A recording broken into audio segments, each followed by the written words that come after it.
Welcome, viewers. Welcome to another edition of the Leadership Conversation. And today I've got a wonderful lady by the name Veronica, who is going to be speaking to us. Veronica is a transformational coach. There's something else that I found out about her that I'm so keen to hear much more about. It says that she's a deep dive mindset coach. She's a fun and fearless warrior. She's a life coach. She's a strategist. She's an educationalist, and she provides a number of online courses. So I'm looking at her and I'm thinking, you are so young. How have you been able to get all of these things under your belt at this age? Because leadership is not just for the old ones like us, but the young, fun, fearless ones. So when you say age, I'm 40 years. I don't know if that's young. That's so young. That's so young. Oh God, I thought I was already. Anyways, boy, so it's like I used to be a teacher, right, back in Poland, and I was, in my early 20s, and then we diverted into the entrepreneurial world. So I was in my mid 20s, and then, fast forward, I became a coach. And here I am. It is quite a tight period of time and so much has happened. But I feel that it's because I found my purpose and passion so quickly. That's why it looks like, I'm on it and I'm on fire. And, these things are happening is because I thankfully and, with some divine guidance, I have found who I am. And it took me standing in front of the pawnbroker's shop 10 years ago, selling my precious belongings because two of our companies had gone bankrupt. And it was in that moment, Gertrude, that I really heard that little voice. I call her my little warrior. She was then caged. She was caged in the illusionary bars of limited beliefs, self-doubt, all these things that created her cage. And I heard that voice like, Veronica, these are kind of choices you want to be making. Is this how you want to be showing up in the world? Is this how you want to show up for your kids? I didn't have any kids then, but the answer was a hell no. It was not what I wanted. And it was in that moment I say V powerless transformed into V power. And what happened after that moment was transformational because I stumbled upon this very insightful book by Neil Donald Walsh, Conversations with God. Nothing religious, ironically, but it introduced me into the world. It introduced me into the world of, the belief system, the paradigms, the mindset, the universal principles that govern life. Just like gravity is a universal principle, right? There are universal principles like of law and effect, cause and effect. The universal principle of the vibrational frequencies and all these things. I was so fascinated. And I realized, whoa, I had created that rut I had found myself in. It was my creation. So the good news then was, well, then what do I want to recreate from now on? What do I want to now become? Who do I want to be? And so that embarked me on this immersion of self-discovery, personal development. Because you know what, Gertrude, when your companies have gone bankrupt and you've sold the cars, you've sold the furniture, you've sold the equipment, you've sold literally everything, and you're left with nothing to your name. The question is, who are you when everything else you have ever identified yourself with ceases to exist? Like, who are you? You're not the boss. You're not the business owner anymore. You're not the manager. You've lost your job, right? You don't have the cars. At that time also, because of the trauma that had been happening, my marriage was in the rocks. And soon I was left husbandless. No, you're no longer a wife. Like all these titles, you lose them. So do you lose yourself in that? Only if you identify yourself with those things. Yes, you will lose yourself. And you will spiral down into depression. You will spiral down this dark hole if you do not find who you are. That means identifying who you are, you have to know who you are not. In order to know who you are, you need to know, first of all, who you are not. I am not my thoughts. Those are even my belief systems. I inherited them. They're the programmings. They're not mine. The fact that I had experienced certain things in my childhood, growing up, that was just the software creating itself, right? Consciously, unconsciously, this was the programming. But I am not those thoughts, nor am I those beliefs. I am the observer. I'm the one that experiences. Yes, I'm the one that receives all that input. I'm the one that witnesses all that. But if I attach myself, then I can fall down a very dark road. So that embarked me on realizing who I was, pure consciousness, energy, creative energy. That means wherever I put my focus on, I can create, because the universal principle of energy says energy is creative. Everything that we can see around us, the pen you're holding, the chair I'm sitting on, is made out of energy. You're made up of molecules, atoms, and within the atoms is the nucleus, and within the nucleus is energy. So everything is made up of matter, and matter is energy. So I immersed myself into that, and I always say coaching found me. And once I realized that, whoa, all these things I had been reading about, immersing myself into the mind and the universal principles, the paradigms, mindset, I can package and become a coach and help other people unlock those cages. So basically life, so basically you were saying that the very challenges that you went through and hitting rock bottom helped you find you. Absolutely, yes. And it helps you really identify who you were, and that my identity and my mere existence is not defined by the things that are around me, by the people that are around me, because I'm no longer somebody's wife, so I'm not defined by them anymore. I no longer drive a Mercedes Benz, so I'm no longer defined by Mercedes anymore. I've lost the business anyway, so I'm no longer defined by that anymore. So then it brought you down. You're able to strip yourself back to basic and find out who you really were. Absolutely. And now after that, you've done all of those research and packaged yourself and helped yourself, you're thinking, come on, there's lots of people out there, both men and women, who are in this same situation as I am, that I can help. Gosh, that is powerful. You hit on something that I am not my thoughts. And if my thoughts got me to where I am today, if I don't like where I am, I can think my way out of where I am and get somewhere else. Yes, you can reprogram, rewire, plant new seeds, however you want to call it, right? Because there's another universal principle that says you reap what you sow.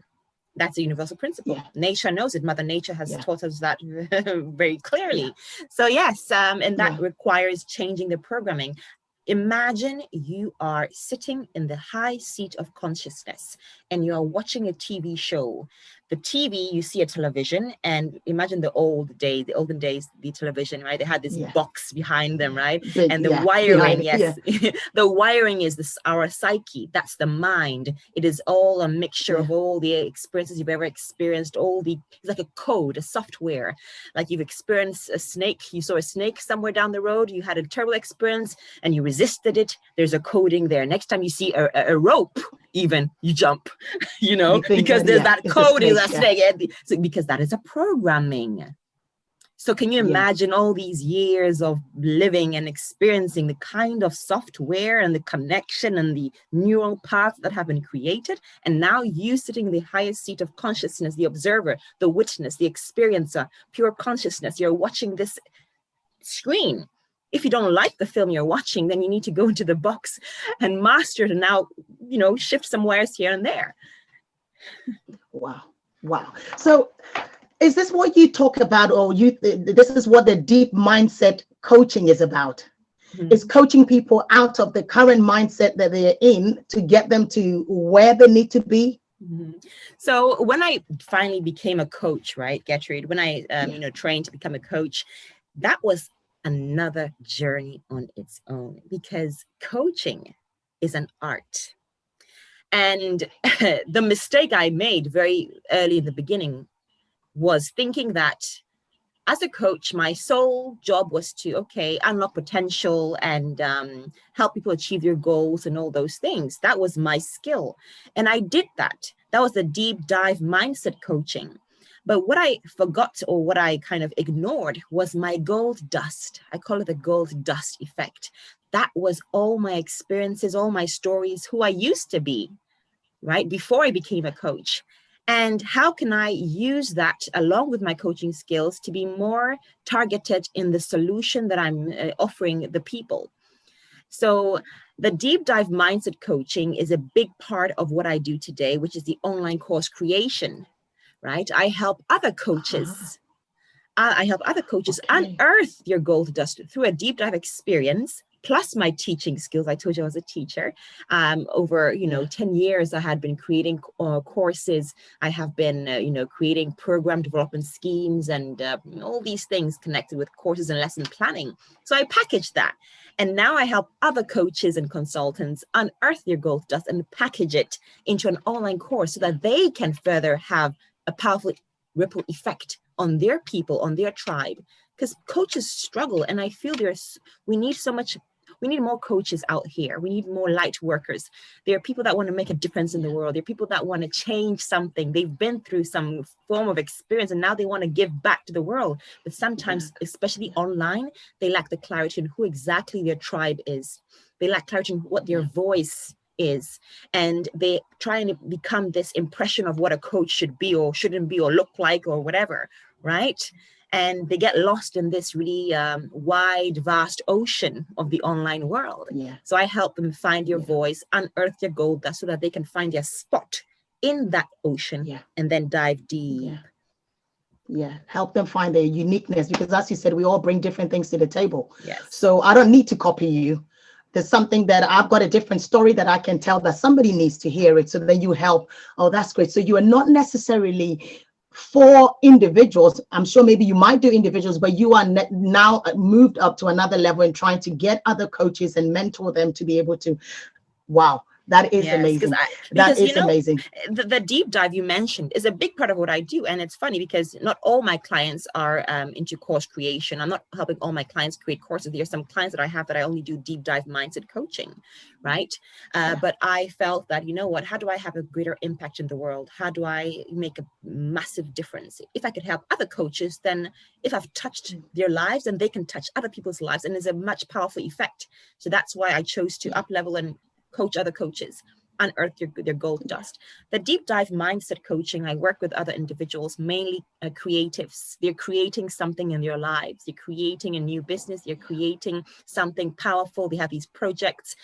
But the deep dive is getting rid of those blocks so that they can clear the pathway. It's a pathway.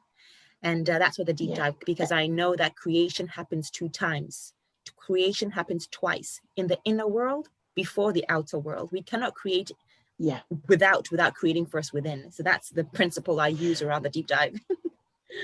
A lot of people are living a very false persona, isn't it? They haven't done the internal work and they just want to present themselves as something else on the outside, and yet on the inside they're nothing that resembles what they're trying to portray on the outside. And I get what you're saying. You've got to start working with yourself, get yourself rewired correctly, and then you begin to enjoy exactly what it is that you are doing. And I think that that's great. Every time I see you on LinkedIn, you are so positive. You are always smiling. You bring music to the table. You bring a lot of fun to the table. Why are you so positive? And how can a leader remain positive? If there's if there's a magic pill, can you tell us? So I keep on referring to the gold dust effect, Gertrude, because that's part of my gold dust, right? Unearthing the gold dust is a process. And I do that with my clients. It's a process. I'm not just saying, oh, sprinkle, sparkle, gold dust, No, there is a process that we go through unearthing. And that means also identifying your passions and your interests and your quirky kind of interests that nobody really knows about or, may find weird. And dancing is one of them. Performing arts. It's a way I express myself. So I found a very unique way of combining my professional side with my personal side. So whenever I have a message to convey, I do it creatively through dance or through performing arts. And that makes it more memorable. The experience is more imprinted and the message is remembered longer. So I want people to think of me when I have a message that, oh, yes, it was because of that post that she made that I remember that post. I want people to remember because people forget very easily. And I must say you stand out. Because of the gold dust. I must say you stand out, and it's unique. Yes, it is unique. It is unique because sometimes when I go on there and I see that, oh my gosh, Veronica's got something new. And I'm thinking, I can't dance to save my life. How does this woman get to pull? It doesn't have to be dancing. How does this woman pull all of these things and add so many creative stuff to it? That can't be me. And hence why you're saying we should all And look for our own gold dust. That is it. That is it. And how can you show up online authentically, not hiding behind who you really are because of the fear of being judged? I am totally myself in that way because I want to attract people like me and repel those that don't vibe with me. It's a natural filter. Yeah. It's called the repellent effect, like the mosquito repellent, it's sprayed and yes. So but the question, how do I stay so positive? So first of all, staying positive doesn't mean having a smile on your face 24 hours. I'm not always smiling 24 hours. I've got kids, I'm a mom, I've got stuff to do, I've got responsibilities, I've got bills, I've got everything going on. So of course, but it's the attitude, right, that we have, that we are grateful for where we are, and we know that our light is much needed in the world. So the problems that we may be facing may not be anything compared to what other people are actually facing. So bringing your light, shining it, actually produces more light within you. The more energy you give out, the more energy you produce. And the more I dance, the more I express my gratitude through dance, through, the videos, the more I have of that, because I'm in flow with life. I'm in flow. I am not resisting. I'm like, when I'm dancing, there's no resistance. And that is how life should be. Life starts, energy literally starts to flow through you. And it clears the pathway. I have more clarity after. I have more ideas even that come after. And clients, because most of my clients love dancing too, ironically. Right? I had a client once, she started following me 6 months ago or even more because of a dance video, for example. She loved the messaging, but, she loved the way I was, vibing. And 6 months later, the message. Yeah, but 6 months later, yes, she had no intention of becoming a client then, but that is the whole process online. But when she needed a client, she remembered. She remembered who was getting, when she needed somebody to coach. Yeah. You said about tribe, and I don't want to put words into your, I don't want to define tribe for you, but then would you talk about tribe? And also when you talk about it, it's about, also, can you add in how as leaders we should tailor our offering to our tribe? Because I'm inundated with messages, or sometimes you go on people's platform and you're thinking, who are you trying to capture? Who's your tribe, and who are you trying to get this message? Because sometimes people are stretching themselves so thin, trying to reach everyone and anyone, and they think that that's what makes them a leader. So the word tribe is an important one for me, because my father, who is my late father, who is Ghanaian, he came from the Ashanti kingdom, from the Ashanti tribe. And he was born into a really big family, and he became the head of the family. In Ghana, we have a culture, in the Ashanti tribe, we have a culture where, there's a head of a family, the elders. And I remember always growing up, he would always bring the family together, keep the peace. Whenever there was an issue, they would always come, even from the village, they'll come to the city, they'll come to my dad. I'll see them sitting outside in a circle under the mango tree, and he'll be discussing with them, trying to create some form of compromise, understanding, togetherness. So that was a very important part of the tribe, right? And the tribe are people that relate to you. They speak your language. So when I talk about the tribe online, it's about people that speak your language, or you speak their language. That means you speak to their hearts, you speak to their pains, you speak to their frustrations, you speak directly to their desires. You speak to their darkest fears and their highest fantasies. You speak their language so that when they hear you, they stop to listen. I go back always to the African culture, because that's deeply rooted in me. In the courtyard, when the king has to give a speech, then the drumming man would summon the people by playing a certain tune, right, and the drums, and they understood that meant the king is about to speak, and everybody knew that. So it's like you need to speak the language of your people, and the people are your tribe. Why your tribe? Because for me to be able to serve, you need to have empathy. A leader must have empathy. For me, yes, you can have a natural flow of empathy and put yourself into somebody else's shoes and imagine the pain they're going through. But if you haven't walked in their shoes before, it's quite a challenge to kind of relate to them. So for me, the tribe, your tribe are people that you can serve because you've been in their shoes. And now you're the warrior in other words, the leader, ready to lead them through, because you've been there, and now you need to scoop them from where they are because you've been through that journey and get them to where they need to be. So for me, that's the tribe. So leadership is empathy. Empathy means having walked in their shoes. You don't have to have, but for me, it's ideal, right? Because of course, and if you look at organizations and all that, the leaders, that they may not have been through what their teams are going through, or their staff, but they can still have empathy. But for me, if you are an online coach, you need to have your tribe, and that means people that you have walked in their shoes, so you can empathize with them and you can attract them into your space, and they see you, you're credible because you've walked the walk, you've taught, and you talk the talk. Okay, how do you think that online platforms has enhanced our leadership journey, or enhanced your leadership journey? I mean, I can speak for myself. I believe that it has enhanced mine quite a lot. I mean, I've been somebody that's been more like, I used to enjoy being in the background of my business, doing my own business, doing my own thing, minding my own business, until I stepped into the world of social media properly. I mean, again, I'm sure I don't know for you, but I opened a Facebook account probably youngs ago, but did nothing much with it. Opened a LinkedIn account youngs ago, did nothing. But then kind of 2.5 years ago, I kind of then started getting active with it. And for me, it has opened a whole world of people to me. It has opened a whole world of friendships to me. It has opened a whole world of inspiration, motivation, getting to know what other people are doing, and how has online platforms being helpful to yourself, to your career? I know that we're going to talk obviously about the negative bits, but what are some of the positive bits? Oh gosh. So, when you commit to using an online platform, what you're actually doing is you are choosing a stage to amplify your voice. That's what it is for me. It's a stage.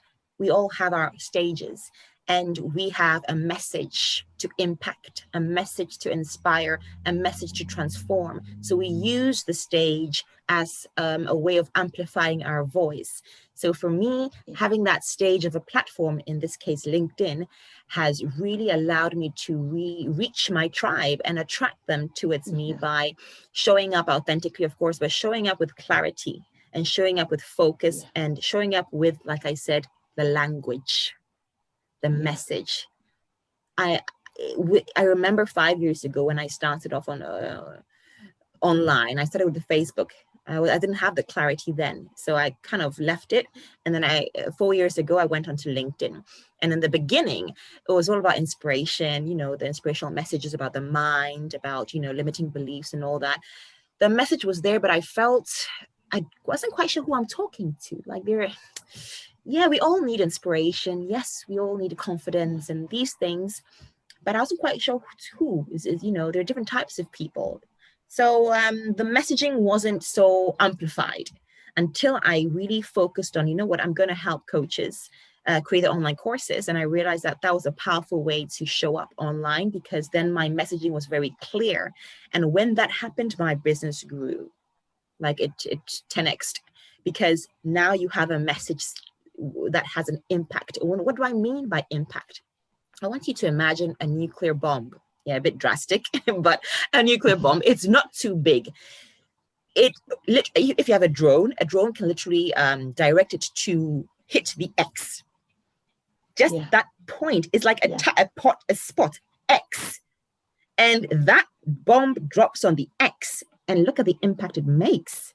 So I want to find my X, and I help my clients find their X, the spot where when they hit it, there's an impact. And that's what happened in my case. And that's what I help other people do, because that is the way to thrive online. You have to hit the X. If you're not hitting the X, it's like dispersed energy. Yeah. Also, it's something that you have said in there as well. It feels like your journey kind of evolved. As you said, when you hit LinkedIn, you were not really clear about what it is exactly that you're going to do. You knew you had all this deep mindset stuff that you want to help someone with, but you don't know who you're going to help, when you're going to help, how you're going to help them. Yeah. But you started doing something, and that's the bit that I liked. You said you started off by giving simple inspiration to someone. And then as the time went on, you began to identify. And I think leaders are waiting. Some of the leaders today are waiting for the perfect moment. There are no perfect moments, are there? No, I like You've how got you to said it. start somewhere. Yes, Yeah. it's an evolution. It's an evolution. So you can start, having everything perfectly lined up, all your ducks in the row, and having clarity on exactly who you're going to serve. 5 years ago, I was a freshly baked coach, right? But I wasn't a freshly baked professional. I already had 85 million hours of teaching experience. And my mistake was disregarding that.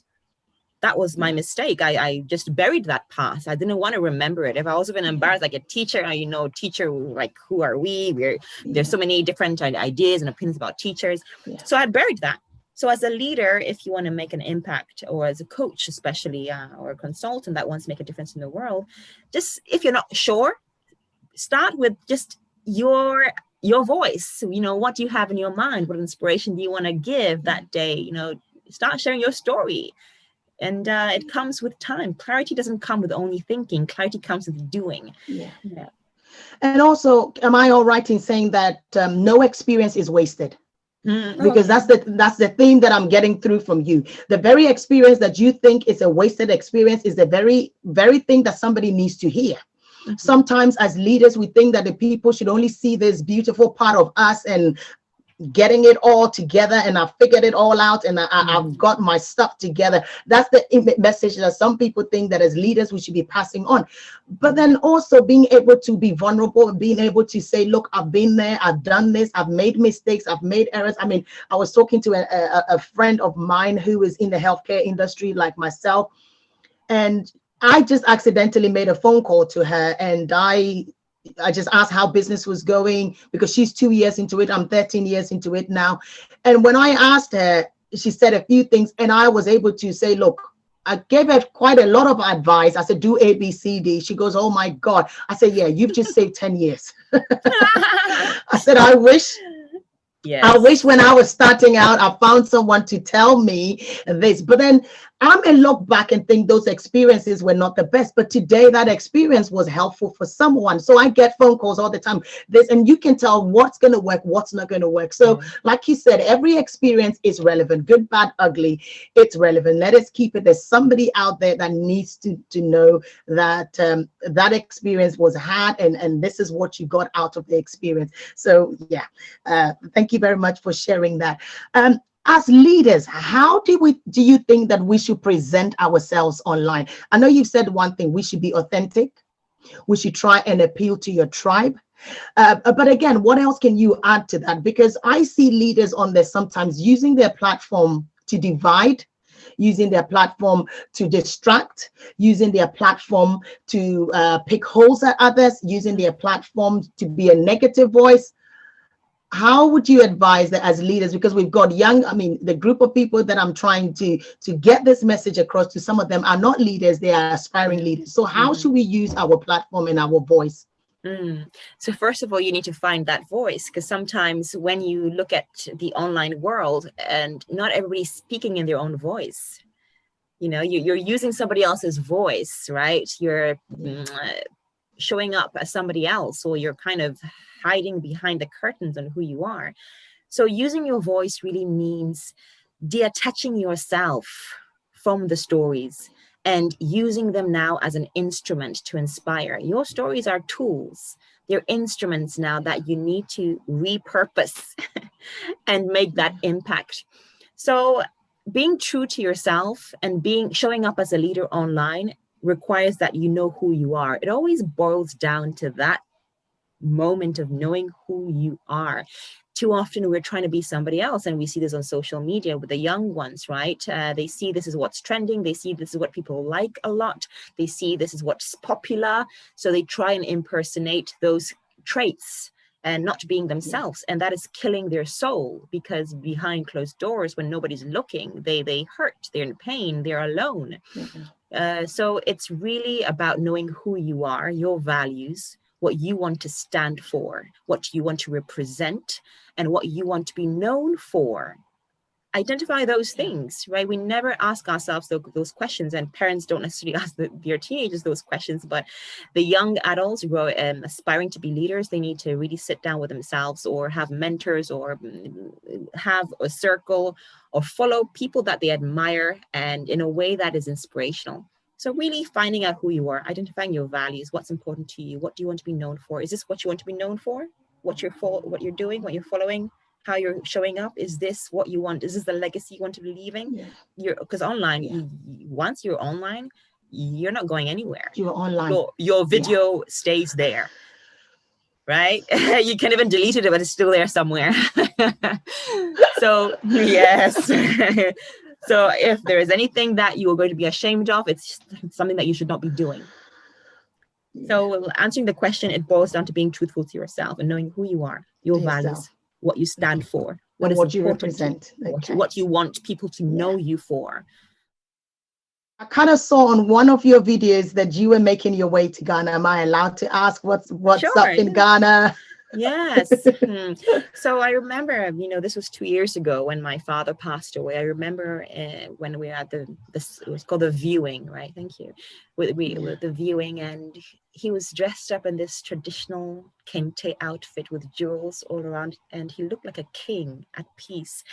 And something in my soul stirred. I was like, because it was in his village, and I was like, I'm going to do something great here, Daddy. In my mind, in my soul, I said, I'm going to do something great. I'm going to come back here and I'm going to do something.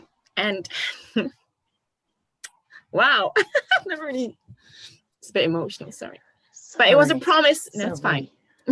I've never really cried. Whoa, get your drivey dance me. I'm sorry. Oh, sorry. No, it's fine. It's fine. It's just, I remember that moment like yesterday, right? And I remember in my soul something stirred and said, I'm coming back.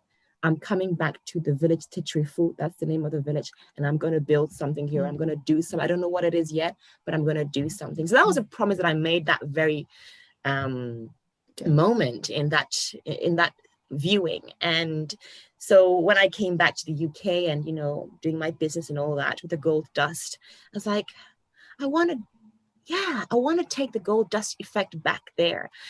I want to allow people to package their skills and create services that would leverage the community, leverage themselves.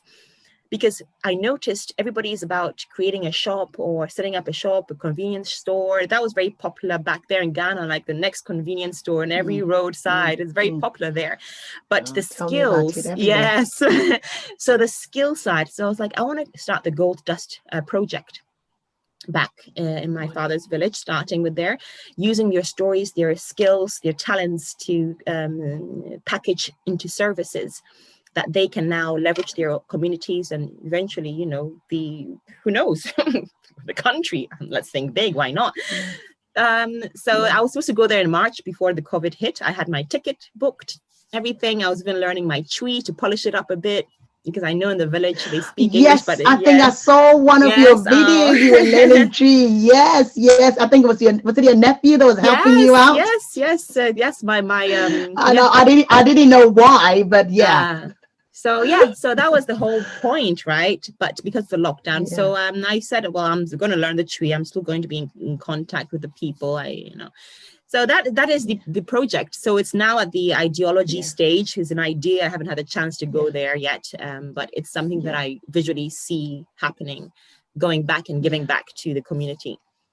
Oh, that's amazing. And I think leaders, we should remember to give back, isn't it? And for me, that's a great thing. And give back in any way that you can. I know sometimes our give backs can be very distance from what our actual careers are.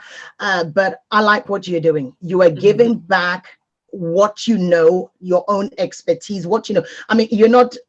We do a bit of an orphanage ministry. So it's very somehow different from what we are doing professionally, but you are taking your profession, your professional and experiences and expertise and everything and packaging it as a give back. And I think that's amazing. And going back, especially doing all the great things here, but going back to Ghana, because I'm also from Ghana, going back to Ghana and being able to help the people in that way. I mean, my last speaker that I spoke to this week, she was talking about giving back to the very people and helping them to become a better person.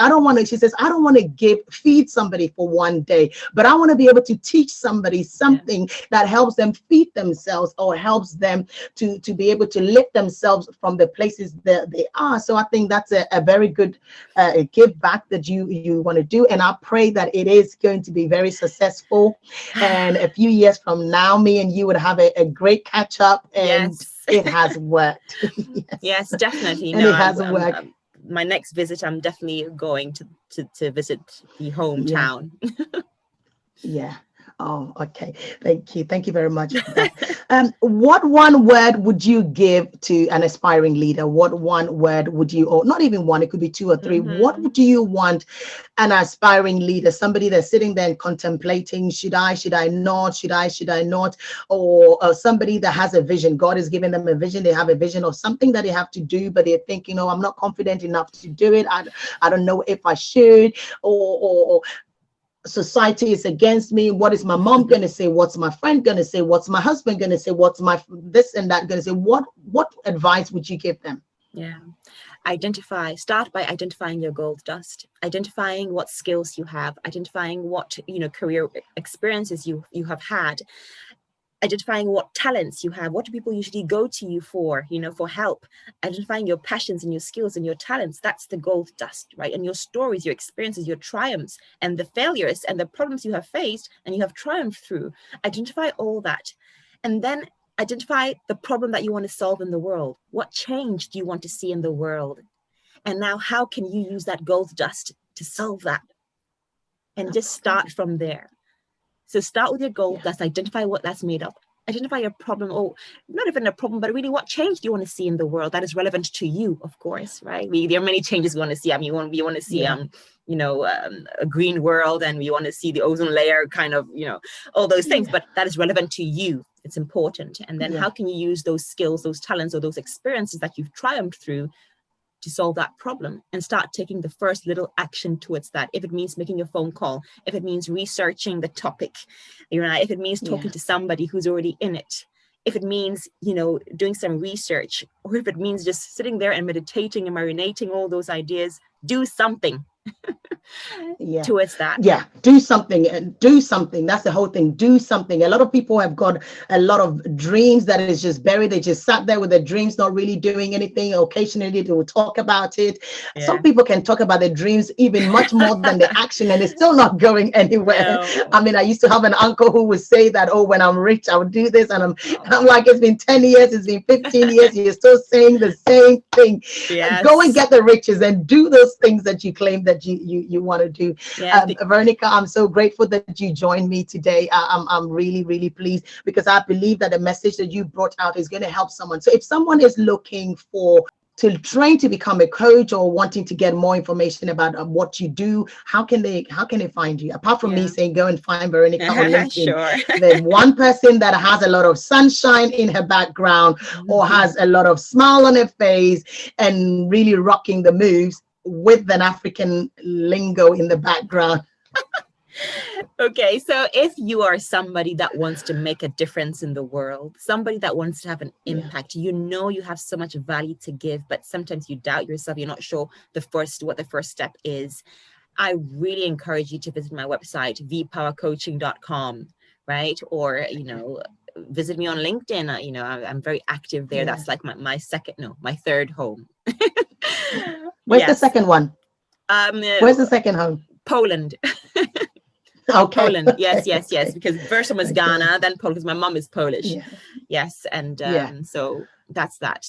So yes, if you're somebody that's looking to make a difference in the world, but you're not quite sure how to package that and how to be of service, and you find it so overwhelming, then a clarity call will definitely give you some insight on the next steps to take. All right. right, ladies and gentlemen, you heard that. This is Veronica. As I said, she's a mindset person. You know, I'm big on mindset. A lot of us, our mindset is what has kept us trapped in where we are. It has kept us hooked onto the things that we're doing. It has kept us sitting on the fence all the time. But then if you want your mind to be transformed, if you want to renew that mind, you want to change that mind, and then you want to be able to then go on and help other people, Veronica is the lady, the go-to lady. I'm surprised you haven't written a book yet, Veronica, or am I striking something that's on the way? You know what? I actually wrote a post about this 3-4 days ago. Did you? Yes, I missed that then. No, but let me explain. Writing a book has been my deja vu goal. What does that mean? It's a goal that, I've had a long time ago. And then it keeps on kind of like, the book. It keeps on coming back. Every year it kind of comes back, right, to your forefront. Oh, the book. Yes, the book. So I come to realize that, you know what, that's not my priority yet. And I've kind of eased the pressure off.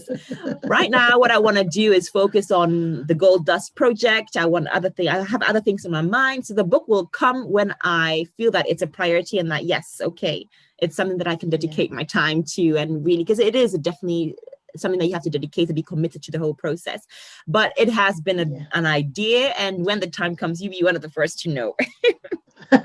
Thank you very much, ladies and gentlemen. Thank you very much for joining us. If you haven't already subscribed to our channel, I want to encourage you to subscribe to our channel. Follow us on Facebook, Instagram, and LinkedIn. And we want to say a very big thank you to our guest today, Veronica. We are truly grateful that you were able to join us, and I pray that everything that you go on to do will continue to increase and increase and increase, and we will hear more from you. May you continue to impact lots more people in the world, because we need people like you. I think this whole COVID and this whole pandemic has called for leaders, not just any kind of leaders, but true leaders to step up, true leaders to be able to impact the people, impact their tribes, and impact their communities, and impact their following positively, and build them up to become better people. Can you imagine? So I'm so thankful that you're doing what you do. I continue to watch you on LinkedIn. I continue to listen to the wonderful post. May God bless you. Thank you so much. Thank you very much for inviting me.